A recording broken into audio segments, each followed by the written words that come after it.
Vikram Prabhu sir 25வது படம் அது வருது. விக்ரம் சார் கடைசியில் சொல்லலாம் நினைச்சு. என்னன்னா அந்த சீனில் எனக்கு நான் நடிக்கும் போது யோசித்தேன், நான் ஹீரோ இருக்காப்புல, நம்ம வர்றோம் பேசுகிறோம் போகிறோம், ஹீரோ ஒன்றுமே டைலாக் இல்லையே, இவனுக்கு 2 பேரும் இப்போ தப்பு பண்ணிட்டானுங்க, கேட்ட கேள்விக்கு பதில் சொல்கிறாங்க. அவர் தப்பு பண்ணலை, பட் தப்பிச்சிட்டான் அப்படின்ற மாதிரி ஒரு இதில் நிற்கிறார்.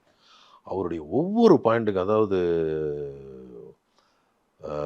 சார் அவர் குடிக்கல சாருங்கும்போது அவருக்கு ஒரு ஷாட் கேட்பான், அதில் ஒரு ஒரு ரியாக்ஷன் பண்ணியிருப்பாப்புல. அப்புறம் அந்த பையன், ஐயா அவங்க மேலே எந்த தப்பும் இல்லையா, நான் தான் இது பண்ணிட்டேன் அப்படிங்கும்போது அவனும் ஒரு ஷாட்டை பார்ப்பாப்புல. அப்புறம் வந்து அக்யூஸ்ட் முஸ்லீம்ங்க அப்படின்னோடனே அதுக்கு அப்படின்னு கேட்கும்போது அதுக்கு ஒரு லுக்கு, வா உண்மையிலே கிரேட் ஆக்டருங்க. அது அந்த கரெக்டாக அது மேலே இல்லாமல் கீழே இல்லாமல் ரொம்ப கன்வின்சிங்கான ஒரு மீட்டரை தாண்டாம பண்றது. ஐயோ சான்ஸே கிடையாது. அதே மாதிரி அவர் அந்த நீங்கள் நல்லா பாருங்கள், ஜீப்பு வந்துட்டு இருக்கும்போது எங்கடா போனோம் அப்படின்னு, ஐயா அது ஏறுங்கடா அப்படின்னோடனே தயங்குவானு, ஏறுங்கடா, அது வண்டி நின்னோடனே சல்யூட் பண்ணுவார். இவங்க 2 பேரும் அதை பண்ணியிருக்க மாட்டாங்க.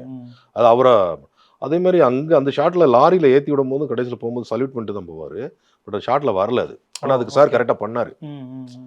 அந்த மாதிரிலாம் ரொம்ப மைனூட்டான